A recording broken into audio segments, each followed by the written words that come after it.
The first thing I noticed was the silence after the glass shattered. Not the sound of the crystal exploding against my face that was sharp, immediate, unforgettable, but the silence that followed. No apology. No gasp of regret. Just a pause so clean and empty, it felt deliberate. Wine dripped from my chin onto the hardwood floor. I tasted copper and oak. My right cheek burned, then went numb, then burned again. Across the table, my daughter-in-law stood frozen, her hand still half raised, her mouth open, as if she couldn't quite believe what she'd just done. My son wasn't looking at her. He was looking at me. "You're being selfish," he screamed, his voice cracking in a way that told me he'd rehearsed this line long before tonight. I didn't raise my voice. I didn't curse. I didn't even touch my face. I smiled. Not because it didn't hurt. It did. Not because I forgave them. I didn't. I smiled because in that exact moment, something clicked into place with a calm I hadn't felt in years. I stood up, pushed my chair in neatly, and reached into my pocket for my phone. "Phase 1 is complete," I typed to my lawyer. They didn't know it yet, but Easter dinner was over, and so was their illusion of who I was. My name is Elias Ward. I was 60 years old that spring, and according to my neighbors, I was a quiet widower who spent too much time in his garden and waved politely without saying much. The kind of man people described as harmless. The kind of man they assumed had nothing left to protect. They were wrong. I had lived alone in that house for 3 years after my wife Margaret passed away. The house wasn't large by modern standards, but it carried weight, solid walls, old wood rooms that held memory the way lungs hold air. Every corner had been earned. Every creak in the stairs had a story. I wasn't lonely. I was settled. My son Daniel disagreed. He and his wife Claire had arrived that evening with smiles that didn't quite reach their eyes. Claire brought wine I knew was expensive without looking at the label. Daniel brought impatience he tried to disguise as concern. At first it was polite. Too polite. "How have you been, Dad? You look tired. Are you still driving at night?" The questions came in a rhythm I recognized. Not curiosity. Assessment. I answered calmly, truthfully. I didn't rush. I didn't defend myself. I had learned a long time ago that people reveal more when you don't interrupt them. Dinner was halfway through when Claire glanced around the dining room, her eyes lingering just a second too long on the hallway that led to the bedrooms. "This house is big," she said lightly. "Too big for one person, don't you think?" Daniel nodded as if this were an obvious truth we'd all been politely ignoring. I took a sip of water and waited. They talked about safety, about accidents, about how things change when you get older. They talked about responsibility in the vague, careful language of people who don't want to say what they mean yet. Finally, Daniel leaned forward. "We've been thinking," he said, "maybe it makes sense for us to share the space. You know, for your sake." I looked at my plate, then at him. "No," I said. It wasn't loud. It wasn't dramatic. It was final. That was when Claire's smile vanished. Her chair scraped back. She started talking faster, sharper, about fairness, about family, about how selfish it was to keep all this space to myself. While they struggled. Daniel didn't stop her. He watched. Let her build momentum. When I repeated my refusal calmly, without explanation, something in her snapped. The glass was already in her hand. She didn't throw it wildly. She aimed. The rest happened exactly as it needed to. After I sent the text, I walked out of my house without another word. I didn't ask if they were sorry. I didn't wait for shock to turn into excuses. I picked up my keys, stepped into the cool night air, and drove myself to the emergency room. The nurse tried to ask questions. I answered only what mattered. Assault, family member, facial laceration. Yes, I wanted it documented. While I waited to be stitched, I sat very still and thought, not about pain, not about betrayal, about patterns. For most of my career, I worked in risk assessment and legal compliance. I didn't chase criminals. I studied behavior. I learned how people telegraphed intent long before they acted. Desperation always came with tells. So did entitlement. What happened at dinner didn't surprise me. It confirmed something I'd suspected for months. Daniel had been unraveling. Missed calls at odd hours. Short temper. A new urgency around money he tried to hide behind jokes. And Claire always watching, always steering conversations back to assets, to timelines, to what came next. They thought I didn't notice. I had noticed everything. 3 months earlier, I'd quietly resolved a financial problem Daniel didn't know I knew about. I did it without conditions, without acknowledgement. I wanted to see what he would do once pressure was removed. People reveal their character when they believe they're free. By the time the doctor finished stitching my cheek, I already knew what was coming next. I left the hospital just before midnight. I didn't go home. That part confused them later. They expected me to retreat, to lick my wounds, to reconsider. Instead, I sat in a quiet room miles away and watched my phone light up with missed calls I didn't answer. And then, just as I expected, they went back to my house. They told themselves they were checking on me. They told themselves they had a right. They told themselves they were doing this for my own good. The house didn't argue. It simply recorded. But that story comes later. That night, as I finally closed my eyes, my face aching and my phone silent, I felt something I hadn't felt since Margaret died. Clarity. Not anger. Not revenge. Just certainty. They had made their move. Now it was my turn to decide how this would end. I didn't sleep that night. Not because of the pain in my cheek, though. It throbbed in slow, deliberate waves. But because my mind wouldn't stop arranging facts into patterns I could no longer ignore. I lay on the narrow bed, staring at a ceiling I didn't recognize, listening to the quiet hum of a building that wasn't mine, and replayed the last 6 months with a clarity that felt almost surgical. The dinner hadn't been an ambush. It had been a scheduled maneuver. People don't suddenly decide to move into their father's house on a holiday. They don't rehearse language about safety and sharing space unless they've already agreed on outcomes. What I saw across that table wasn't concern. It was timing. At 2:17 a.m., my phone vibrated again. Daniel's name lit the screen, followed by Claire's. I let it ring. Then a text appeared. "Dad, please call me. We need to talk." The word "need" sat there heavy and false. I turned the phone face down and closed my eyes, forcing myself to breathe through the ache in my jaw. In my head, I began the same exercise I'd used for decades when something felt wrong. Start with what you know. Ignore what you want to believe. What I knew was simple. Daniel had been in trouble long before Easter. Not the kind you confess to. The kind you hide until it controls you. The first sign had been the money. A casual request 6 months earlier.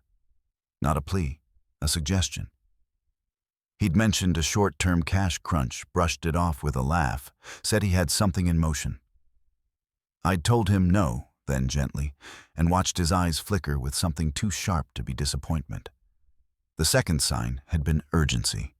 He started calling late, asking questions about paperwork, about where things were kept, about whether I'd ever thought about making things simpler. Every question framed as a care, every one slightly off. Claire was subtler. She always was. She asked about space, about renovations, about whether the upstairs bedrooms were used at all. She talked about the house the way developers talk about land, with possibility, not memory. I had answered, honestly. I always do. The house was fine. I was fine. Nothing needed to change. That answer never satisfied them. By dawn, my phone had gone quiet. Silence is often louder than threats. I knew what it meant. They were regrouping. I showered carefully, wincing as warm water traced the line of stitches. The mirror showed a stranger, one side of my face swollen, bruised, threaded with white, but my eyes were steady. I dressed slowly, deliberately, choosing a jacket I hadn't worn since Margaret's memorial service. It fit. That mattered. At 7:43 a.m., my lawyer called. "You're safe?" he asked, skipping pleasantries. "Yes." "And you didn't go home?" "No." He exhaled just once. "Good." I told him exactly what happened. I didn't dramatize. I didn't editorialize. I gave him time's words movements. He listened without interrupting. When I finished, he said, "They'll come back, I know. They'll say they're worried. I know. And they'll cross a line." I looked out the window at a city waking up. They already did. There was a pause, then, "Do you want to stop this now?" I thought about Daniel as a child standing on the back steps with skinned knees and a crooked smile insisting he was fine when he wasn't. I thought about Margaret's hands, steady on my arm the day we signed the papers to buy that house, both of us believing we were building something permanent. "No," I said. "I want it finished." He understood what I meant. That was why I paid him. By late morning, I knew they'd been to the house. I didn't need cameras to tell me that, though the cameras would later confirm every detail. The missed calls resumed. Then the messages shifted in tone. "We just stopped by to check on you. Your phone was off. We were worried." Concern is loud when it's fake. Real worry is quiet and patient. I didn't respond. Instead, I drove to a place I hadn't visited in years. A small bank branch with tinted windows and a manager who remembered me, not because I demanded attention, but because I never wasted time. I asked for a private room and closed the door behind us. "I want to make some changes," I said. He nodded. No questions. He already had the file open. As we reviewed documents, I felt a strange calm settle over me. Not relief, alignment. The sense that events were finally moving in the direction they were always meant to. When I left, the weight in my chest felt lighter, even as the ache in my face deepened. That afternoon, I sat alone and waited. Waiting is a skill. Most people confuse it with doing nothing. They fill the silence with panic, with messages, with explanations. They reveal themselves by rushing. I didn't rush. At 6:11 p.m., the call finally came. Daniel's voice was hoarse. "Dad," he said, "where are you?" "Not home. You can't just disappear. We were scared." "You were busy," I replied. There was a pause. Then carefully, Claire didn't mean what she did. "She aimed," I said. Another pause. He swallowed. I could hear it. "We just want to help you." "No," I said. "You want something."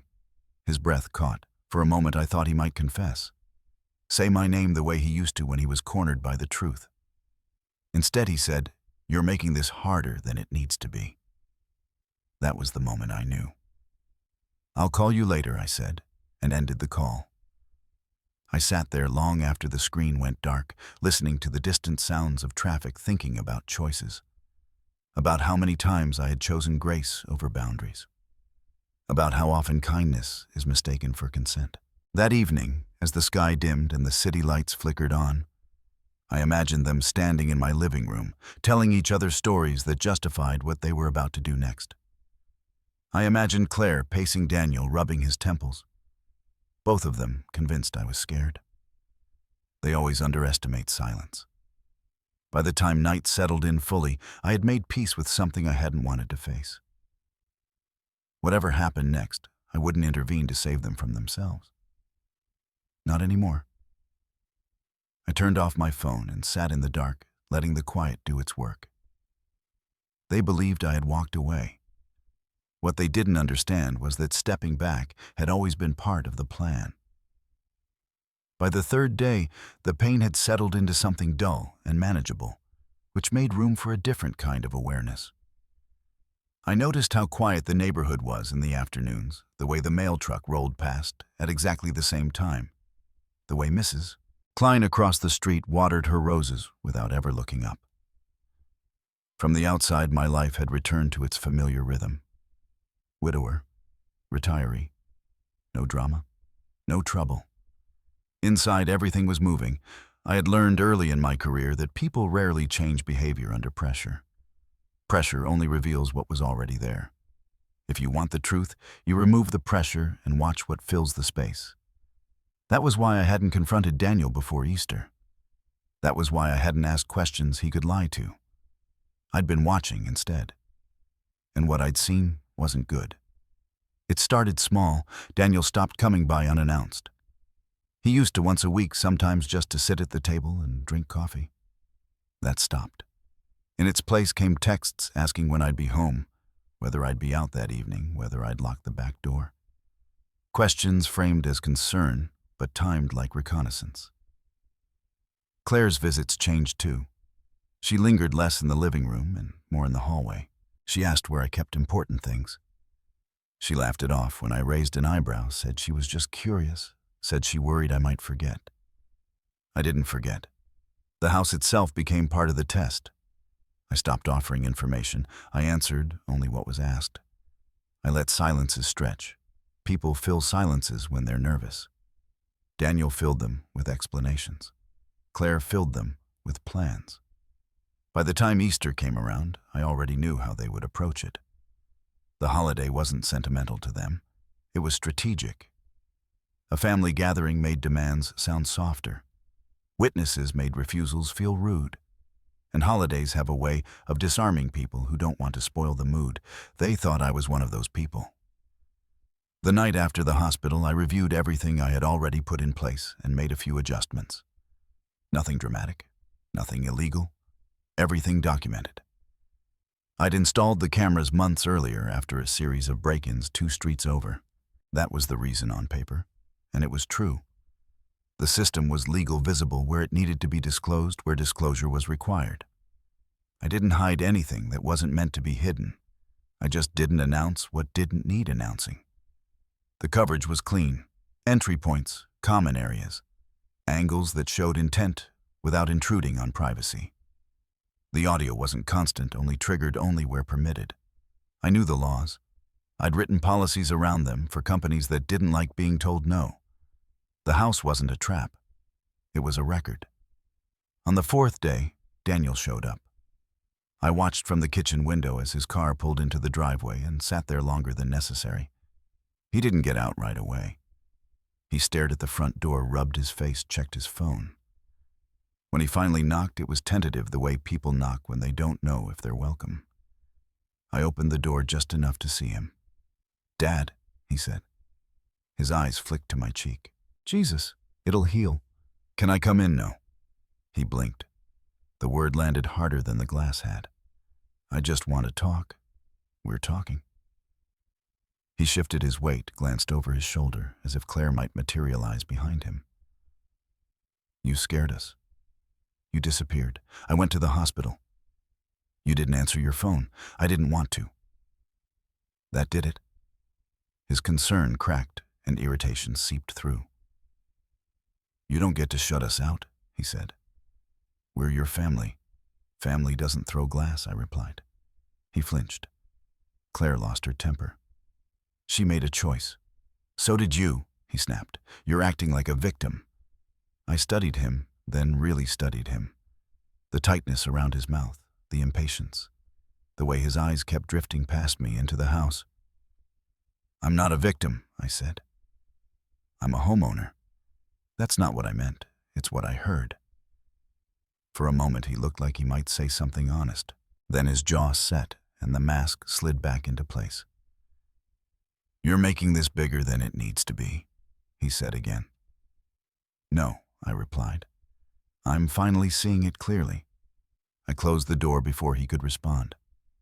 From that point on, things accelerated. Claire stopped pretending. Her messages became sharper, more direct. She talked about timelines, about what made sense. She said things like, "We don't want this to get ugly, and there are options if you won't cooperate." Options. That word always makes my skin crawl. I didn't reply. Instead, I let them believe what they wanted to believe. That I was embarrassed. That I was frightened. That I was reconsidering. People project weakness when they need it to be true. On the 7th day, the calls stopped again. This time, it wasn't regrouping. It was decision. I knew because of the way the silence changed. It wasn't anxious. It was purposeful. That evening, I sat in a room that wasn't my living room and watched the live feed without touching a thing. When Daniel's car pulled into the driveway again, my hand stayed still. When Claire stepped out, her posture rigid, her jaw tight. I didn't lean forward. They didn't knock. Daniel used his old key, the one I hadn't asked for back because I wanted to see whether he'd use it. He did. The door opened, and with it the last excuse fell away. They didn't call out my name. They didn't check to see if I was there. They walked in like people who believed the space belonged to them already. Claire went straight to the study. Daniel hovered uncertain until she snapped at him to help. They spoke in low voices, clipped and urgent, the language of people racing a clock only they could see. I didn't feel anger watching them. I felt something colder. Recognition. This wasn't panic. This was entitlement. They opened drawers. They lifted folders. They photographed documents they didn't understand. Daniel hesitated once, his hand hovering over a cabinet, and for a brief, pathetic second I thought he might stop. Claire didn't. She pushed past him, her movements efficient, practiced. This wasn't her first time crossing a line. It was just the first time she'd been recorded doing it. When they moved upstairs, my chest tightened. Not because of fear, but because of memory. That hallway still smelled faintly of Margaret's perfume. I watched Claire open the bedroom door without pausing, watched Daniel follow, smaller, somehow diminished by the space. They didn't look at the photos on the dresser. They didn't notice the framed note in Margaret's handwriting. They went straight to the closet. That was when I turned away. I didn't need to see more. I already had everything that mattered. By the time they left, carrying nothing but information and the certainty that they'd crossed a line they couldn't uncross, I was calm. They believed they'd taken control. What they didn't realize was that control isn't seized. It's documented. I shut off the screen and sat back, the quiet settling around me, like a held breath finally released. The trap wasn't sprung yet, but it was ready. The language changed the next morning. It wasn't dramatic at first, just a subtle shift in tone, the kind you might miss if you weren't listening for it. Daniel's messages no longer began with Dad. Claire stopped using my name altogether. In their place came phrases that sounded rehearsed, polished, almost professional. He's confused. We're concerned.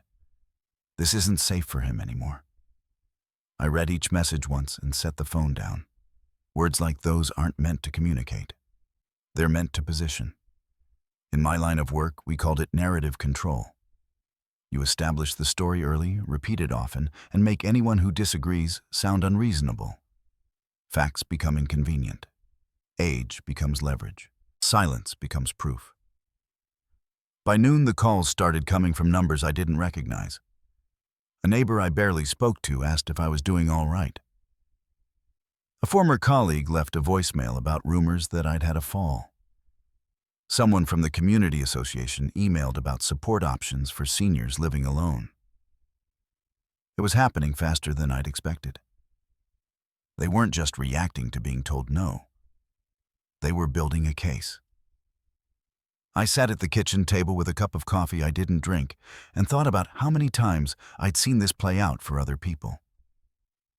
Parents pushed aside by children who'd convinced themselves that concern was the same thing as control. Assets reframed as burdens. Independence recast as risk. The most effective part was always the same. You don't accuse the older person directly. You speak around them, about them, for them. I didn't call anyone back. That afternoon, Claire finally called from her own number. I let it ring twice before answering. "Elias?" She said, her voice softened into something almost kind. "We've been worried sick." "I'm fine. That's not what we're hearing." "From whom?" She paused, just long enough to choose her words. "From people who care." I smiled despite myself.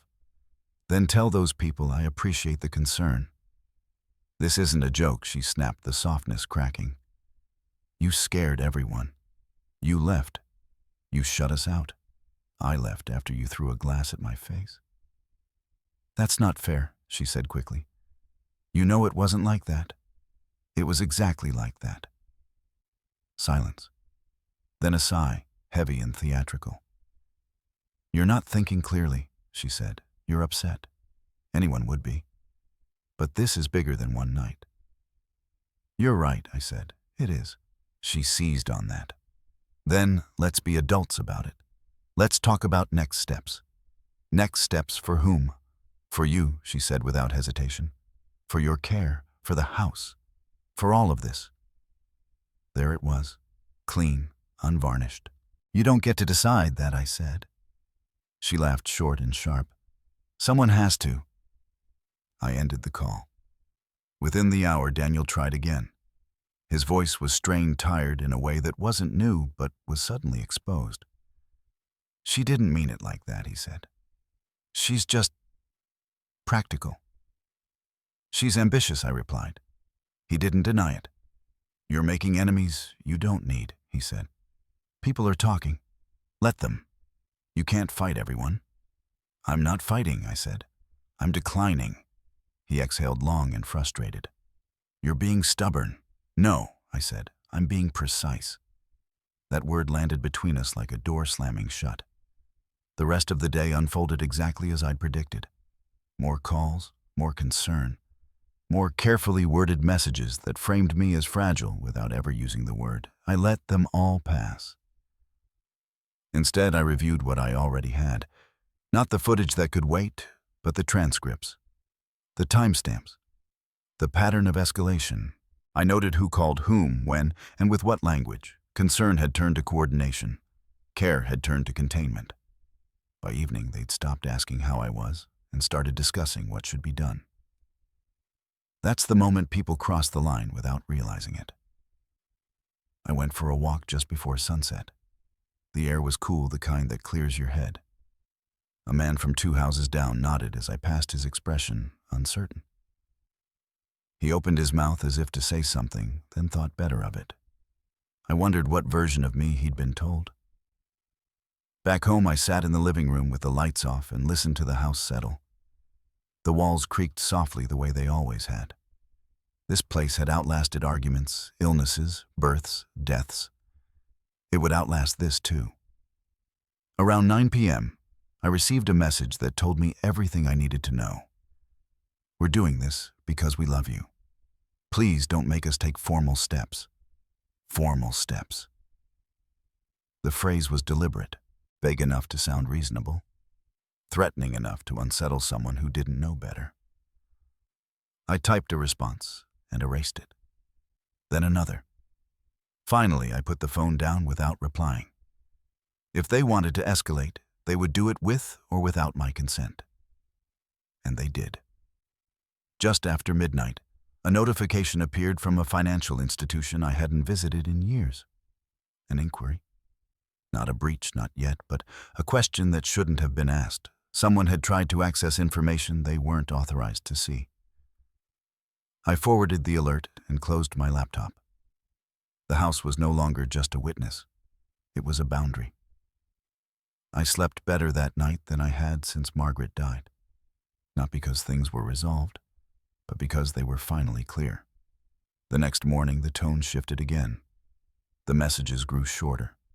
Less explanation, more direction. We'll handle this.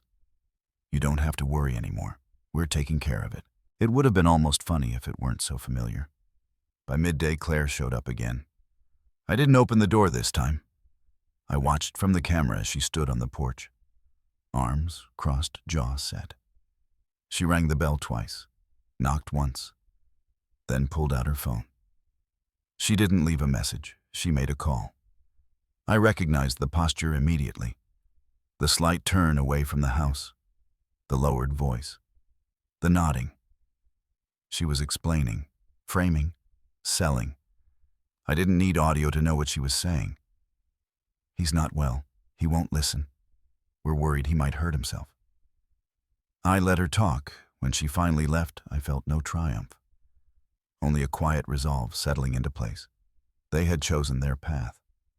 And now every step they took would be recorded not just by cameras and logs and timestamps, but by their own words. They were no longer asking. They were declaring. And declarations, unlike accusations, require proof. They were about to provide it.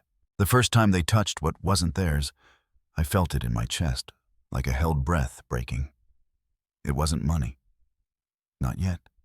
It was something smaller, something more intimate. A line crossed so casually they probably didn't even register it as theft. I saw it later on the recording, but I felt it the moment it happened. Claire went upstairs alone that afternoon. Daniel stayed in the living room, pacing, phone pressed to his ear, nodding at nothing. She moved through the house with a confidence that didn't belong to her, opening doors she had no reason to open, pausing in rooms she had never asked to enter before. She didn't call out my name. That mattered. People who are checking on someone announce themselves. People who are searching do not. She stopped in the bedroom Margaret and I had shared for 32 years. I knew the moment she turned the knob. That door had a particular resistance to it, the kind that comes from old hinges and memory. It never opened silently. It always announced itself with a soft complaint, as if the house wanted to be sure you meant it. Claire didn't hesitate. She stepped inside and went straight to the dresser. Not to the photographs. Not to the small carved box on the corner where Margaret kept letters from her sister. She went to the second drawer from the top, the one that held nothing of value in the way Claire understood value. Inside were scarves, silk and cotton, folded carefully, colors muted by time. Margaret's hands had folded them that way the last time she'd been well enough to stand at that dresser. Claire pulled them out one by one. She didn't sniff them, didn't linger. She lifted them, checked beneath them, and let them fall back into the drawer in a careless heap. When she found nothing, her mouth tightened in irritation. I turned my face away from the screen. That wasn't about assets. That was about entitlement. The house had rules, unspoken ones. Margaret and I had lived by them without ever needing to articulate them. Some rooms were invitations, some were not. You didn't cross into a private space unless you were asked, and you didn't handle what wasn't offered. Claire had never learned that difference. When she came back downstairs, she didn't mention where she'd been. She joined Daniel in the kitchen and spoke in a low voice I couldn't quite hear, but her gestures were enough. Sharp, impatient, dismissive. Daniel shook his head, rubbed his temples, then nodded. Agreement without conviction. That was his specialty. I watched them move through my home as if it were already a problem to be solved, a space to be managed. They opened cabinets, not fully, just enough to see inside. They checked the study door, found it locked, and exchanged a look that wasn't frustration so much as calculation. They weren't here to grieve. They weren't here to reconcile. They were inventorying. By the time they left that day, they'd taken nothing tangible. No documents, no jewelry, no cash. They told themselves that meant they hadn't really done anything wrong. That was their mistake. The next escalation came faster. 2 days later, Daniel called with a new tone. Less anger, more urgency, the kind of urgency that pretends to be reason. "We need to talk about something," he said. "Something practical." "I'm listening." "There are concerns," he said carefully. "From people who know the system." "Which system?" He ignored that. "They think it might be responsible to get things documented. Just in case. Documented how?" A pause. I could hear Claire in the background murmuring. "Coaching. Power of attorney," he said finally. "Temporary. Just to make things easier." Easier for whom was the question he didn't answer. "No," I said. He sighed. "This isn't about control." "It never is," I replied. "You're being emotional. I'm being accurate." That was the end of the call. An hour later, an email arrived from a law office I didn't recognize. Polite, neutral. It referenced a family consultation and suggested a meeting to discuss long-term planning. I didn't respond. I forwarded it. When people begin preparing paperwork without your consent, they are no longer thinking about your well-being. They are thinking about access. That night, I walked through the house, slowly, deliberately touching the door frames, the banister, the wall by the kitchen where Margaret had marked Daniel's height every year until he was 16. The pencil lines were still there, faint but visible. I wondered if Claire had noticed them. Probably not. Those kinds of details don't register for people who see property before they see people. I slept in my own bed for the first time since Easter. The sheets were freshly changed, the room still carrying the faint trace of lavender Margaret favored. My cheek throbbed when I lay on that side, a dull reminder that something had been taken from me without permission. In the early hours of the morning, I woke to the sound of my phone vibrating on the nightstand. A message from Claire. "We're coming by tomorrow. We need to look for some documents. You've been misplacing things." I stared at the words until the screen dimmed. She wasn't asking. I didn't reply. At 10 the next morning, their car pulled into the driveway again. This time I didn't open the door at all. I watched from the security feed as Daniel knocked, waited, knocked again. Claire tried the handle. It was locked. She stepped back, phone already in hand. I knew what was coming before it happened. Within minutes, a call came from an unfamiliar number. A woman's voice, professional, concerned. "Mr. Ward, this is Melissa from Community Support Services. We've received a call expressing concern about your safety." I almost laughed. "I'm safe," I said. "She mentioned you'd been disoriented." "I've been clear." "There's been an incident," she said gently. "We just want to make sure you're okay." "There has been an assault," I replied. "And it wasn't committed by me." Silence on the line. "I'm fine," I said. "Please note that." She promised she would. When I hung up, I didn't feel rattled. I felt vindicated. They were moving exactly the way people move when they think urgency will outrun legality. Outside, Claire paced. Daniel argued with her, his hands slicing the air in sharp motions. She shook her head, pointed at the house, then at her phone. Finally, they left. I sat at the kitchen table long after the feed went dark, my hands wrapped around a mug that had gone cold. I thought about the scarf drawer, about the way Claire had dumped Margaret's things aside in search of something she believed she deserved. That was when it shifted for me. Until then, this had been about boundaries, about refusing to be managed, about not allowing concern to become control. Now it was about respect, or rather the complete absence of it. They weren't trying to help me anymore. They were trying to erase me, reduce me to a condition, a problem, a narrative that justified taking what they wanted. I stood up and walked back into the bedroom. I opened the second drawer from the top and refolded the scarves one by one. I smoothed the fabric, aligned the edges, returned them to the order Margaret had kept. It took longer than it needed to, and that was fine. Some things are worth the time. When I finished, I closed the drawer and locked the door. Downstairs, I sat at my desk and made a note.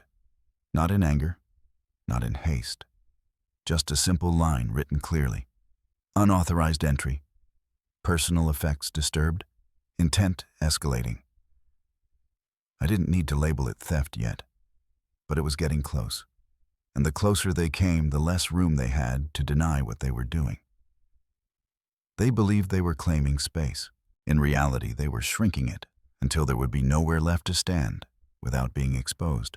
By the time they realized everything was being recorded, it was already too late. Not because I revealed it. I didn't. Not because a red light blinked or a warning appeared. Nothing that obvious. It was too late because people who believe they're entitled don't stop to look for witnesses. They assume the world is on their side. The cameras had been there for months. Installed legally, positioned deliberately. They weren't hidden in vents or behind vents or tucked into corners like something shameful. They were part of the house's security system, disclosed in the paperwork, visible to anyone who cared to notice. Claire never looked up. That was the part that stayed with me. When she moved through the living room, her eyes stayed at chest level. When she opened drawers, she leaned forward instead of scanning the room, When she spoke, she faced Daniel, never the walls.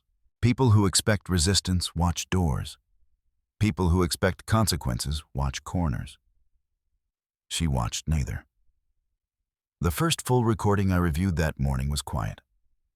Too quiet. No raised voices, no panic, just methodical movement and low conversation. The kind of calm that comes after someone decides they're justified. Daniel stood near the window, arms crossed, shifting his weight from foot to foot. Claire sat at the dining table, papers spread in front of her. Not my papers, hers. Notes, a list. She tapped her pen against the wood and spoke without looking up. If he won't cooperate, we document non-compliance. Daniel rubbed his face. You're moving too fast. We don't have time, she replied. You saw how he looked at you. He's not rational anymore. I paused the footage. That word again. Rational. In corporate investigations, that was always the pivot point. The moment someone reframed disagreement as incapacity. Once you do that, anything becomes permissible. I let the recording continue. Daniel sighed. What if he comes back? He won't. Claire said. And if he does, we're prepared. Prepared how wasn't said. It didn't need to be. The implication hung there, heavy and ugly. They talked about forms, about appointments, about who would say what if anyone asked questions. They spoke as if I were already a file number instead of a person. I didn't feel anger listening to it. I felt something colder. Confirmation. At 11:38 a.m., Claire stood and walked into the hallway. The camera caught her profile as she stopped outside the study door, the one she'd found locked days earlier. She tested the handle again, harder this time. It's locked, she called. It's always locked, Daniel replied. She frowned. That's not normal. It's his office. She shook her head. People lock things they're hiding. That was the moment I knew she'd decided I was the enemy. Not an obstacle, not a parent, an adversary. She tried the handle again, then stepped back and scanned the doorframe as if considering force. Daniel watched her, said nothing. I marked the timestamp and moved on. The next segment showed them in the kitchen. Claire on the phone, her voice low and urgent. Daniel sat at the table staring at nothing. Yes, she said. He's alone. He's been acting erratically. We're worried he might make unsafe decisions. A pause. No, we're not trying to take anything. We just want to protect him. Another pause.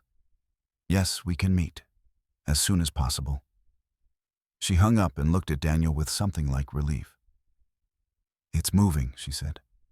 Finally, Daniel swallowed. What is the process? He didn't ask which process. He already knew. I turned off the audio and leaned back in my chair, letting the silence return. This was no longer about boundaries. This was about narrative replacement. They weren't just stepping into my space. They were rewriting my identity to justify doing so, and they were doing it on record. That afternoon, I met with my lawyer in person. I didn't bring footage. I didn't need to. I brought timestamps and language. He listened, nodding slowly, his expression unreadable. They're escalating, he said. Yes. And you're letting them. I'm documenting them. He studied me for a moment. You know, once this crosses a certain line, there's no walking it back. I know. You're comfortable with that. I thought about Margaret's scarves, about the drawer, about the way Claire had tossed them aside without a second thought. I'm comfortable with clarity, I said. When I got home, the house felt different. Not violated. Alert, I walked through each room slowly, checking nothing, touching nothing, just listening. The system hummed quietly, doing exactly what it was designed to do. People like Claire believed power came from control, from being louder, faster, more aggressive. They never understood the advantage of preparation. That evening, Daniel called again. This has gone too far, he said the moment I answered. You're right, I replied. We're trying to help you, he insisted. And you're making it impossible. You broke into my house. We used my key. You entered without permission. We were worried. You searched my rooms. Silence. You went into Margaret's bedroom, I continued, without asking. His breath caught. Claire. Don't, I said. Don't explain it. He sounded smaller then. What do you want? The question surprised me. It was the first honest one he'd asked in weeks. I want you to stop, I said. I want you to leave my life alone. Another pause, longer this time. That's not up to you anymore, he said quietly. There it was, the line. I hung up without responding. That night I slept deeply. The kind of sleep that comes when your mind stops arguing with itself, when every part of you agrees on what needs to happen next. In the early hours of the morning, motion alerts lit up my phone. I didn't jump. I didn't rush. I watched as Daniel's car pulled into the driveway again, watched as Claire got out first, this time her movements sharp, purposeful, watched as Daniel hesitated, then followed. They didn't knock. Claire tried the door. Locked. She stepped back, frustration flashing across her face. Then she looked at Daniel. Your key. He hesitated. Just for a second. Then he reached into his pocket. I watched the lock turn, watched the door open. And in that moment, everything they'd been pretending this wasn't became exactly what it was. Trespass. The camera caught Claire's face as she stepped inside. Not fear, not guilt, relief. She thought they were finally in control. I let the recording run. I didn't intervene. I didn't call out. I didn't warn them. Evidence is only clean when it's uninterrupted. By the time they were done, there would be nothing left to argue about. The house remembered everything. And soon, so would the law. They stayed longer than they should have. That was the moment everything shifted from intrusion to occupation. At first, they moved cautiously, as if the house might object. Claire took off her shoes without being asked, setting them neatly by the door like someone settling in. Daniel followed slower, his shoulders tight, his eyes darting toward the hallway as if expecting me to step out at any second. I didn't. They spoke in hushed tones, but not whispers. Whispers are for guilt. This was planning. We don't have much time, Claire said. If he comes back, this gets messy. Daniel nodded. Let's just get what we need. What they needed kept changing. At first it was documents. Then it was copies. Then it was anything that explains why he's acting like this. Every justification slid neatly into the next, each one softer, more reasonable than the last. People lie best when they believe they're being practical. Claire opened the kitchen drawer where I kept spare keys and envelopes. She frowned when she found nothing useful. Daniel hovered behind her hands, in his pockets, rocking slightly on his heels. Check the office again, she said. It's locked. So is everything important? She replied. That's how these things work. She said it with confidence, as if she'd done this before. Maybe she had. They moved room to room, not searching wildly, but methodically like contractors measuring space before a renovation. Claire made piles on the dining table, mail folders, notebooks, sorting them into categories that made sense only to her. Daniel sat down across from her, rubbing his face. I don't like this, he muttered. She didn't look up. You don't have to like it. You just have to finish it. Finish it. That word stayed with me. I watched as she picked up a stack of my bank statements, flipping through them quickly. She took photos with her phone, angling the pages toward the light. Daniel watched, silent. You can't do that, he said finally, weakly. I can, she replied. And I am. She slid the statements back into the pile and stood scanning the room, as if she were already thinking ahead. We should stay, she said. If he shows up, we need to be here. Otherwise, he'll just lock us out again.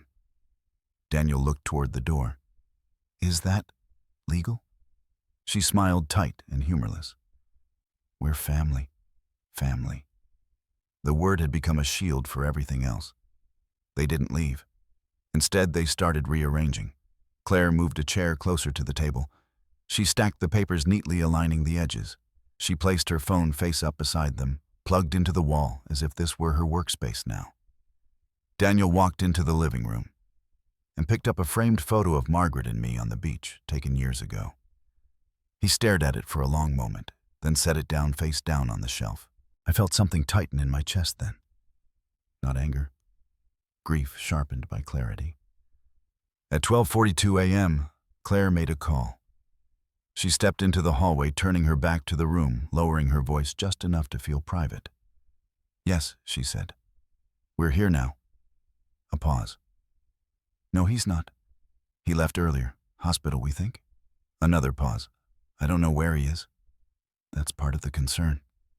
I leaned forward slightly, listening.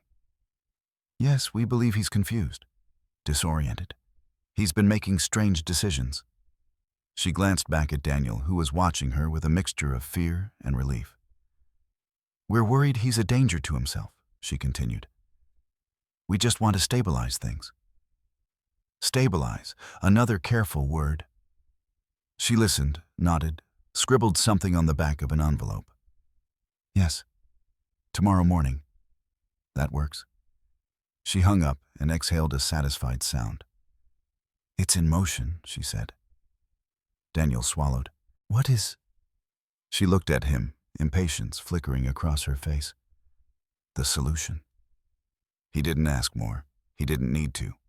He stood and paced, running his hands through his hair, muttering under his breath. I watched the clock tick forward on the screen. They weren't just trespassing anymore. They were coordinating a narrative, laying groundwork, speaking to third parties about my mental state while occupying my home without consent. That was the line. Claire didn't stop there. She picked up my checkbook. "Put that down," Daniel said sharply. She ignored him, flipping it open, checking the last entries. "We need to freeze things," she said, "before he does something irrational." "You don't know that he will. I know people like him," she replied. "They panic when they lose control." Daniel laughed short and hollow. "He's not panicking. He's calm. That's what scares me." She shot him a look. "You're letting him manipulate you." "No," he said quietly. "I'm realizing I don't recognize us anymore." She turned away from him, then dismissing the comment like static. I watched her write down numbers, routing numbers, account references, information she had no right to copy. This wasn't desperation. This was confidence. They believed they were in charge now, that they had moved fast enough to outrun consequences. They believed I was hiding. At 1:18 a.m., Claire stood and stretched. "We should lock up," she said. "If he comes back, we don't want surprises." Daniel stared at her. "Lock up?" She walked to the front door and slid the deadbolt into place. The sound echoed softly through the house. "There," she said. "Safer." She had just done something remarkable. She had locked me out of my own home. Daniel noticed it too. His face went pale. "Claire," he said. "That's temporary," she snapped. "Everything about this is temporary." She moved toward the study again, testing the handle one last time, harder than before. "If he doesn't cooperate," she said, "we escalate." Escalate.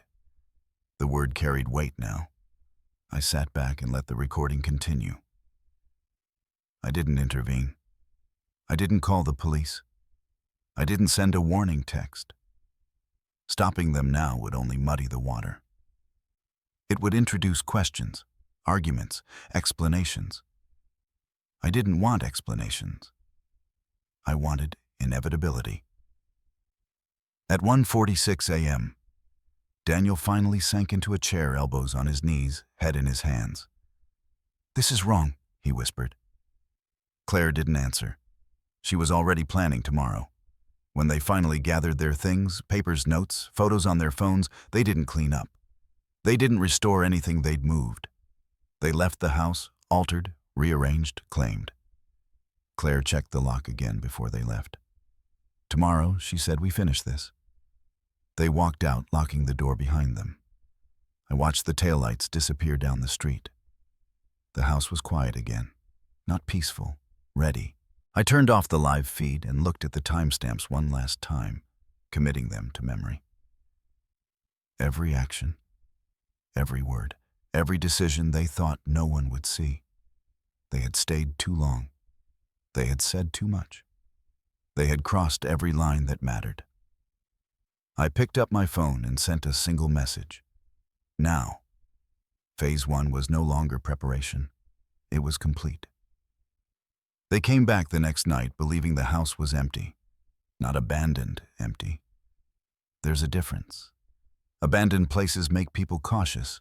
Empty ones invite ownership. It was late enough that the streetlights hummed and the neighborhood had folded in on itself. Curtains drawn, engines cooled. The kind of hour where people assume no one is paying attention. They didn't knock. Daniel used the key again. His old key, the one I had given him years earlier, without thinking twice. Trust has a way of surviving longer than it should. The lock turned. The door opened. And with that sound, soft, familiar, irreversible, their story changed shape. They stepped inside like people returning to unfinished business. Claire went first. Always Claire. Her coat stayed on this time. Her movements were sharper, more purposeful, as if speed alone could justify what they were about to do. Daniel followed, closing the door behind them, hesitating before sliding the bolt. He locked it. That was when I stopped wondering whether he knew what he was doing. They didn't pause to look around. No checking rooms. No calling my name. They walked straight to the dining table where they had left their piles the night before. Claire dropped her bag onto the chair and pulled out a folder thick with papers that didn't belong to her. "We need to be quick," she said. "If anyone asks questions, we need answers ready." Daniel nodded, his eyes flicking toward the hallway. "What if he shows up?" "He won't," she replied. "And if he does, we're already here." That matters. It mattered more than she realized. They started in the study this time. Claire tried the handle again, harder, frustration flashing across her face when it didn't give. "There has to be another way in," she said. "There isn't?" Daniel replied. "He keeps it locked. People lock things they don't want challenged," she said. "That doesn't make them untouchable." She scanned the room, eyes landing on the bookshelf, the filing cabinet, the desk. She opened drawers, rifled through papers, pulled folders apart, and shoved them back without care. She wasn't looking for information anymore. She was looking for leverage. Daniel stood near the door, arms crossed, saying nothing. When Claire found a box of old documents, tax records, warranties, things that meant nothing without context, she smiled. "See," she said. "He keeps everything." She photographed each page, quick and efficient. Daniel shifted. "We shouldn't be taking pictures." "We're not taking," she snapped. "We're documenting." Language does a lot of work for people who don't want to admit what they're doing. They moved through the house like that room too. Room purpose replacing hesitation. The living room. The guest room. The hall closet. Each space stripped of its meaning, reduced to contents. When they reached the bedroom, Daniel stopped. "This is," he began. Claire was already inside. She opened drawers, lifted boxes, checked beneath the bed. She moved with the confidence of someone who had already decided she was entitled to whatever she found. When she reached the dresser, she opened the second drawer from the top again. The scarves were folded this time, carefully, restored. She frowned. "That's strange," she muttered. Daniel watched her fingers hover, then pushed the fabric aside, searching beneath. When she found nothing, she let the scarves fall again, this time with more irritation than before.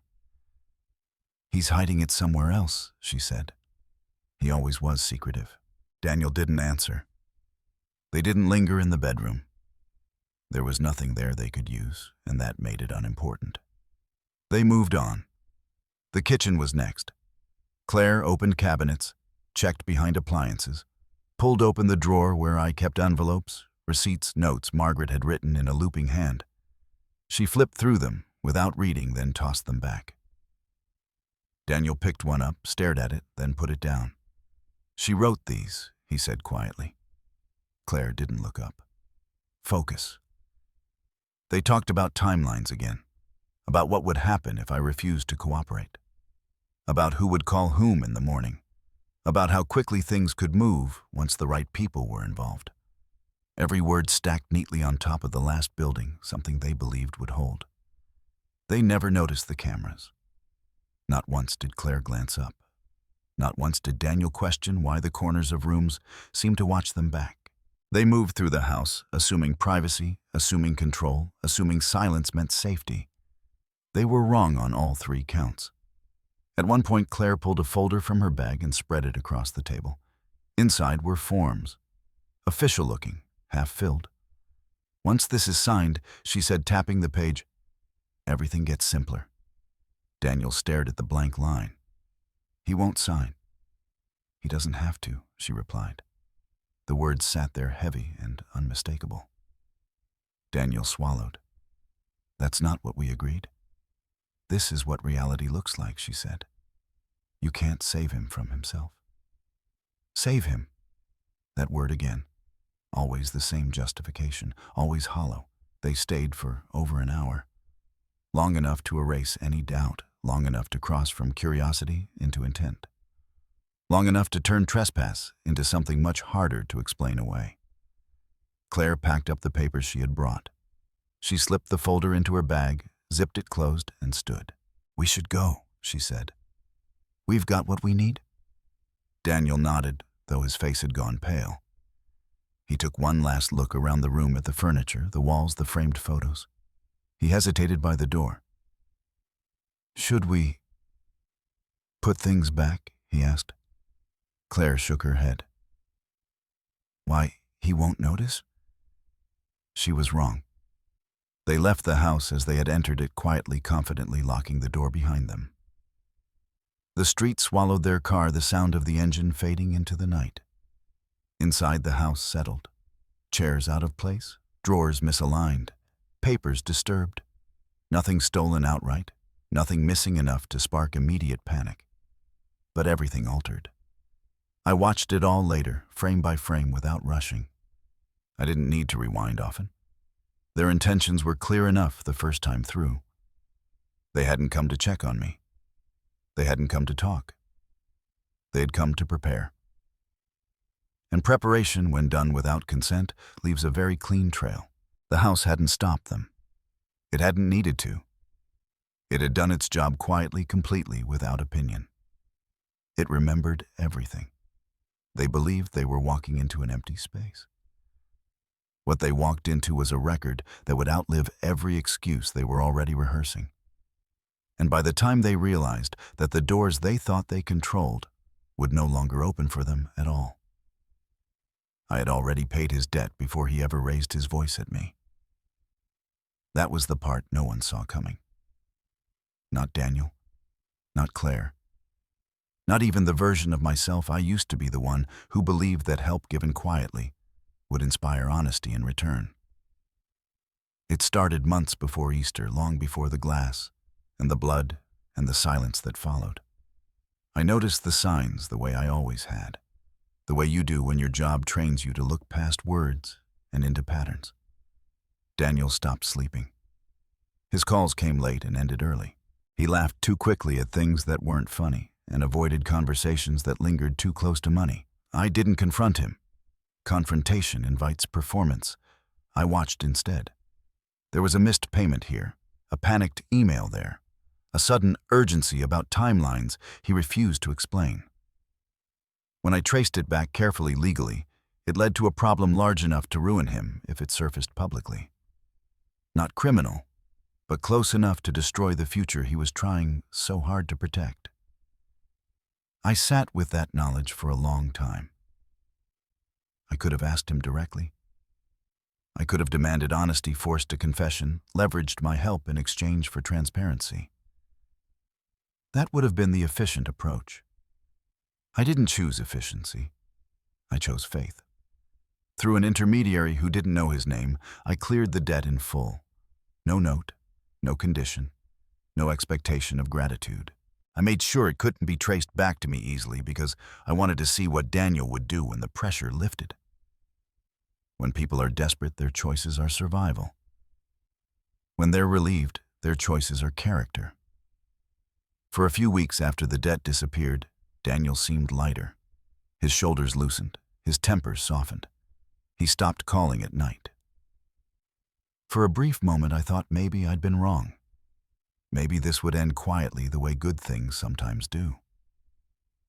Then the questions started. Not about how I was doing, about the house, about paperwork, about simplifying things. Claire's influence grew bolder, more visible. She spoke about the future as if it were already allocated, as if the only missing detail was timing. The debt was gone. The pressure had been removed. The hunger remained. That was when I knew. If Daniel had come to me then after the relief, after the danger passed, and told me the truth, this story would have ended differently. I would have listened. I would have helped again, openly this time. I would have trusted that the lesson had landed. Instead, he chose silence. And then he chose entitlement. By the time Easter arrived, I was no longer testing him. I was confirming something I didn't want to believe. The night they came back to the house, when Claire spread her papers across my table, and Daniel stared at the floor, the debt sat like a ghost between us. Cleared, forgotten, never acknowledged. I watched Daniel hesitate as Claire talked about forms and solutions and next steps. I watched him shrink when she spoke with certainty about my supposed instability. I watched him let her speak for him again and again, because it was easier than standing up and saying no. The debt had freed him, and freedom had shown him who he was. When they photographed my documents, copied numbers, planned calls for the morning, I felt no temptation to intervene. Not because I wanted them punished, but because I understood something important. I had already done my part. Whatever happened next would not be a failure of compassion on my end. It would be the consequence of their decisions, made without desperation to excuse them. I didn't reveal the debt then. I didn't confront Daniel with it when he looked small and frightened under Claire's certainty. That truth would have muddied the moment. It would have turned accountability into argument. I wanted clarity. When I finally slept that night, it wasn't the sleep of someone at peace. It was the sleep of someone resolved. In the morning, my lawyer asked me a simple question. Are you prepared for what this means for your relationship with your son? I thought about the boy who used to sit on the counter and watch Margaret cook, swinging his legs, asking questions about everything. I thought about the man who stood in my living room and let his wife lock me out of my own home. Yes, I said, I already am. The debt mattered for one reason only. It removed every excuse. Daniel hadn't acted out of necessity. He hadn't been cornered or forced or pushed into a bad choice by circumstances beyond his control. He had been given a clean slate and still reached for more. That was the truth I needed before anything else could move forward. I wasn't seeking revenge. I wasn't even seeking justice yet. I was seeking certainty, and I had it. Later, when the evidence would be laid out and the timeline made clear, the debt would surface as a footnote. A quiet one. Proof that this wasn't a story about a desperate son trying to survive.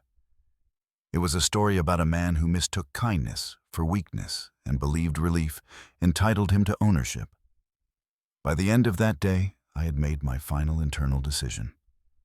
I would not protect Daniel from the consequences of what he had done. Not legally, not emotionally, not privately. I had already given him his last gift as a father. The rest would be handled as a matter of fact.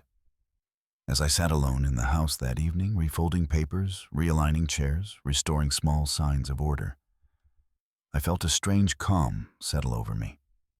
Not relief. Acceptance. Some people think forgiveness means erasing what happened. It doesn't. Sometimes forgiveness is simply stepping out of the way and letting the truth arrive on its own. I had erased Daniel's debt when I believed it might lead him back to honesty. Now, with nothing left to erase, all that remained was the truth he'd chosen to build. And that truth, unlike debt, doesn't disappear quietly. The police arrived just after dawn when the street was still quiet and the neighbors' curtains were only beginning to stir. I watched from the kitchen window as the patrol car rolled to a careful stop in front of the house. Not lights and sirens, just procedure.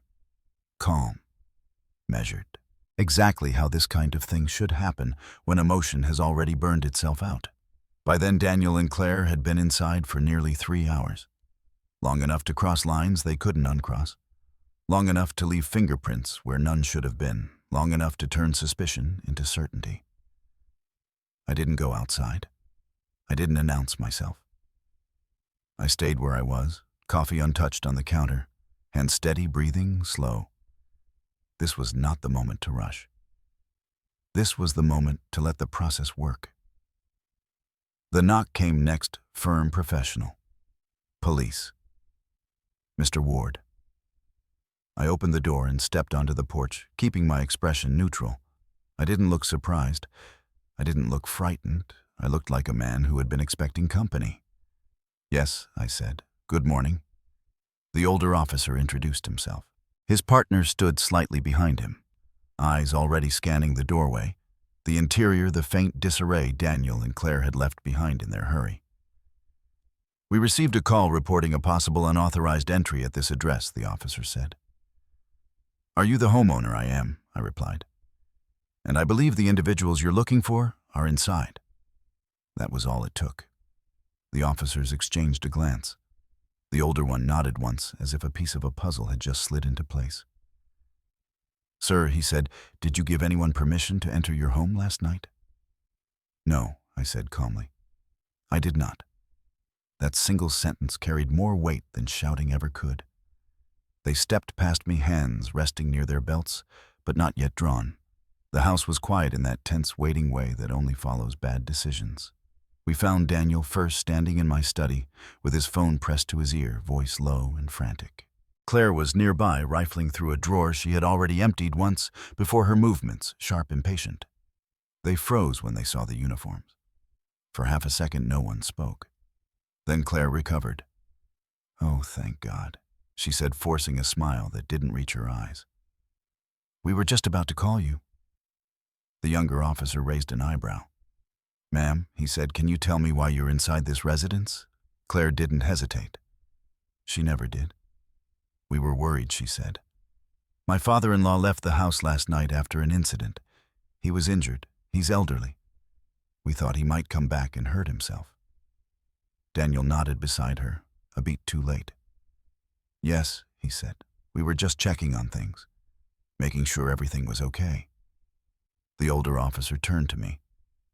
"Sir," he asked gently, "is that accurate? I looked at my son. Really looked at him. His eyes wouldn't meet mine." "No," I said. "It isn't." Silence settled over the room like a held breath. I didn't raise my voice. I didn't accuse. I simply reached into my jacket pocket and removed my phone. "I have footage," I said, "from multiple cameras, time-stamped, audio included." That did it. Claire's composure cracked, not fully, but enough. "Cameras?" she snapped. "You didn't tell us there were cameras." "I wasn't required to," I replied. "They're legally installed. My lawyer approved them months ago." The younger officer glanced at his partner, then back at me. "Sir," he said, "would you be willing to show us?" I led them to the kitchen table and unlocked my phone. The footage queued up exactly where it needed to. Daniel's voice filled the room, first shaky but clear. Claire's followed sharper, more confident. Words about paperwork, about managing things, about making sure I didn't complicate the transfer. Then the glass. The sound was unmistakable. Claire inhaled sharply. Daniel swore under his breath. The officers didn't interrupt. They watched. They listened. They let the evidence speak.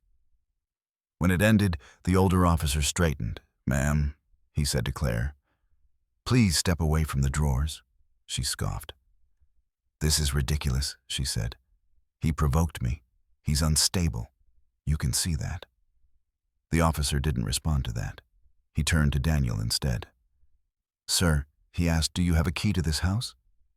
Daniel hesitated. "Yes," he said quietly. "I've had one for years." "Were you given permission to enter last night?" Daniel swallowed. No, that was it. The rest unfolded quickly, efficiently, without drama. Claire protested. Daniel tried to explain. Neither explanation held. They were escorted to the living room while the officers radioed for backup. Statements were taken. Photos were logged. The pieces assembled themselves. Claire's tone changed when the cuffs came out. Gone was the confidence. Gone was the rehearsed sympathy. "This isn't over," she hissed at me as they led her past. "You think you've won? We'll fight this." I met her gaze evenly. "I'm not fighting," I said. "I'm documenting." Daniel lingered for a moment longer. The officers allowed it. "Dad," he said, voice breaking. "Please, we can fix this. I didn't mean for it to go this far." I looked at him and felt something quiet and final settle in my chest. "It didn't go far," I said. It arrived. He had no answer for that. When the door closed behind them, the house felt different. Not empty. Lighter. My lawyer arrived an hour later. He didn't look surprised. He had expected exactly this sequence of events. "You did everything right," he said after reviewing the report. "From here on out, this becomes procedural." "Good," I said. I'm tired of improvising. We spent the rest of the morning formalizing what had already been set in motion. Restraining orders, asset locks, documentation that would make any future claims impossible to argue. By noon, the house was quiet again. I walked through it slowly, checking each room not for damage, but for closure.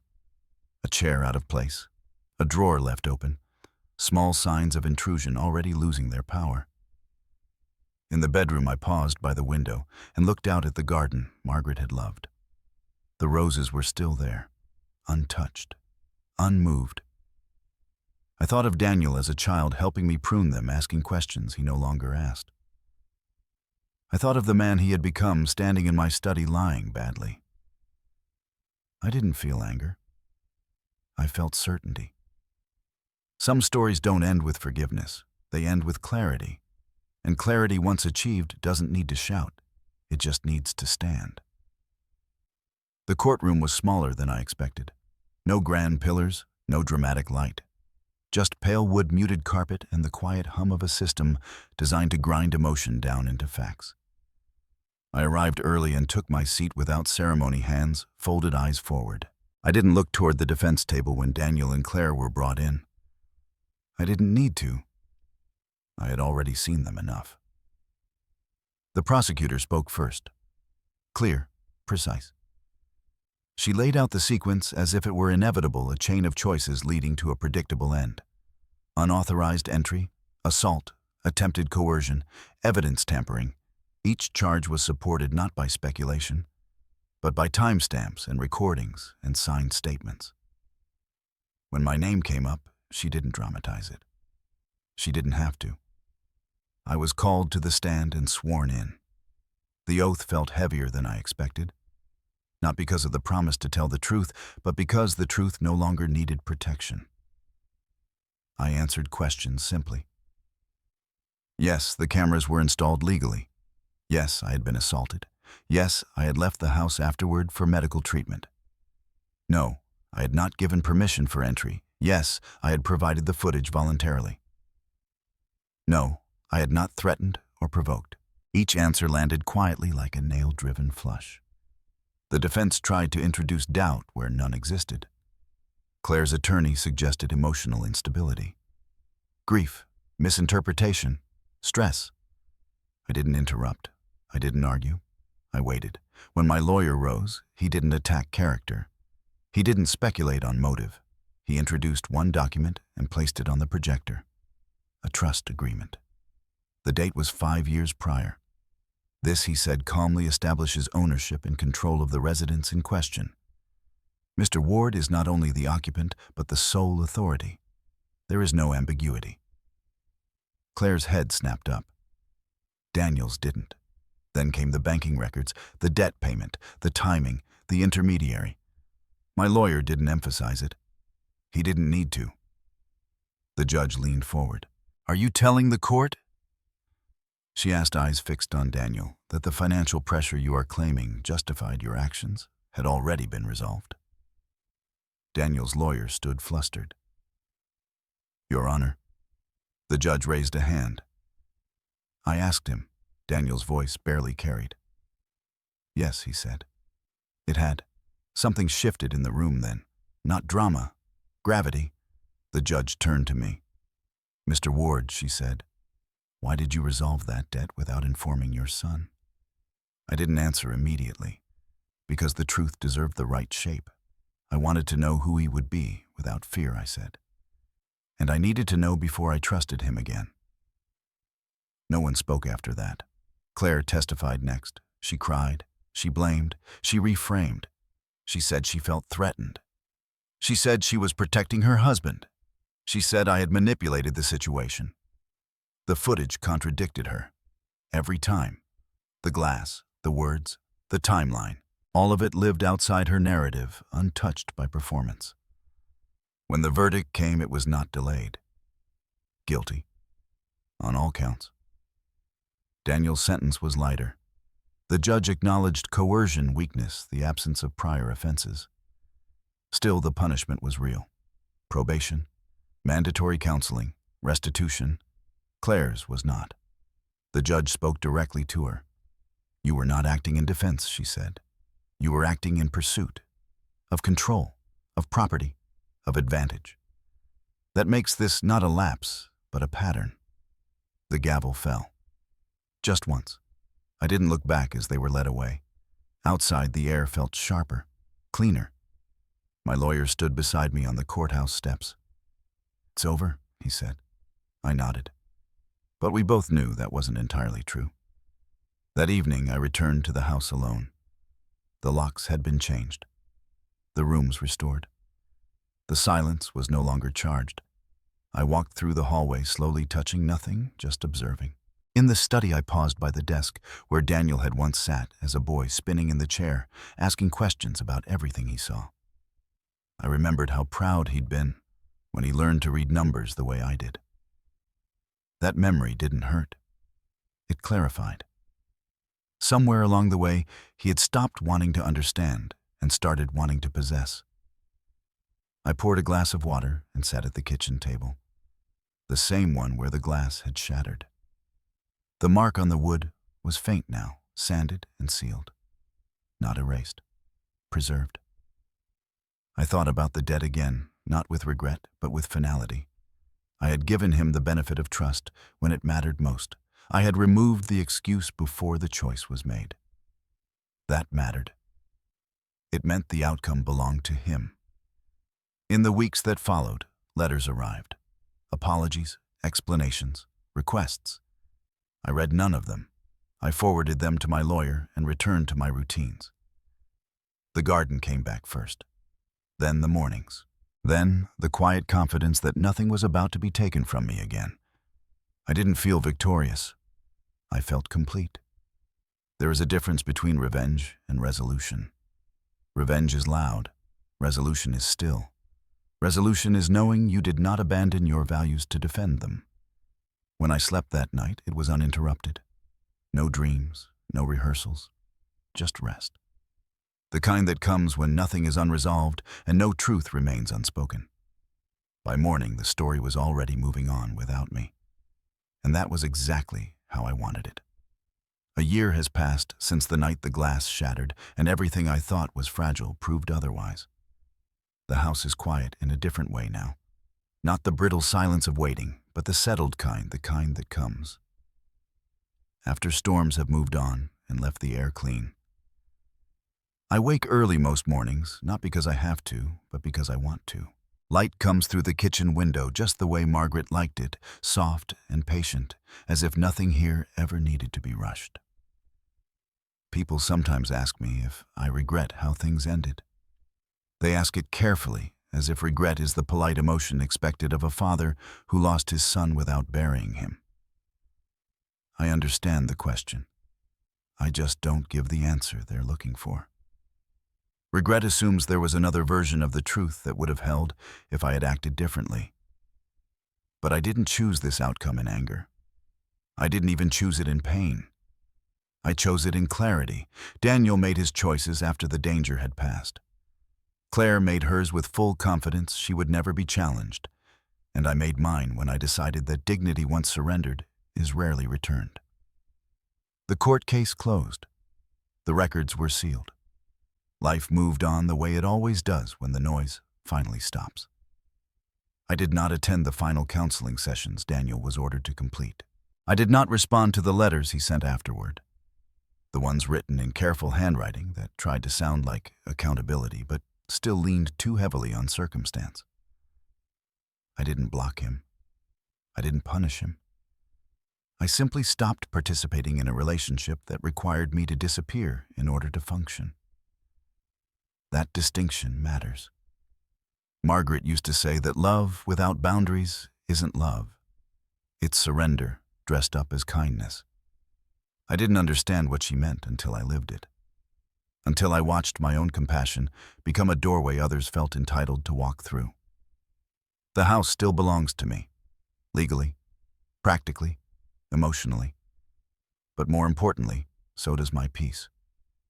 I sit in the garden most afternoons, now reading or simply listening to the wind move through the leaves. Sometimes I think about the younger version of myself, the one who believed that being needed was the same thing as being respected. I don't judge him. He did the best he could with what he knew at the time. We all do. There are moments, quiet ones, when grief still surfaces. Not sharp, not overwhelming, just present. A memory of Daniel laughing as a boy. A habit I catch myself expecting him to continue. Those moments pass and I let them. They don't demand correction. They just ask to be acknowledged. What surprises me most is not the absence of anger, but the absence of fear. I no longer wonder who might take advantage of my silence. I no longer rehearse explanations or prepare defenses. I don't feel the need to justify my boundaries to anyone who wasn't willing to respect them in the first place. That kind of confidence doesn't come from winning. It comes from standing still long enough to let the truth show itself. If there is a lesson here, and I believe there is, it isn't about revenge or strategy or even law. It's about something quieter and far more difficult. It's about knowing when help becomes harm. It's about understanding that loyalty is not inherited and family is not a license. It's about recognizing that sometimes the most loving thing you can do is step back and allow people to live with the consequences of who they choose to be. I didn't raise my voice that night. I didn't chase after them. I didn't beg to be understood. I smiled. I stood up. And I chose myself. That choice didn't make me cruel. It made me honest. If you've listened this far, I suspect there's a reason. Maybe you've seen something similar unfold in your own life. Maybe you've felt that quiet pressure to give more, explain more, sacrifice more just to keep the peace. Or maybe you're standing at the edge of a decision you haven't made yet, wondering whether silence is strength or surrender. If that's the case, I'd like to hear from you. What would you have done in my place? Would you have spoken sooner, walked away faster, or stayed longer than you should have? Your perspective matters, and someone else reading it might need it more than you realize. If this story resonated with you, stay with me. There are more stories ahead. Stories about quiet power, difficult boundaries, and the moments that define us long after the shouting stops. Subscribe if you want to keep hearing them. And if you believe, as I do now, that respect is not demanded but demonstrated, then you already understand why some smiles are not weakness at all, but the beginning of the end.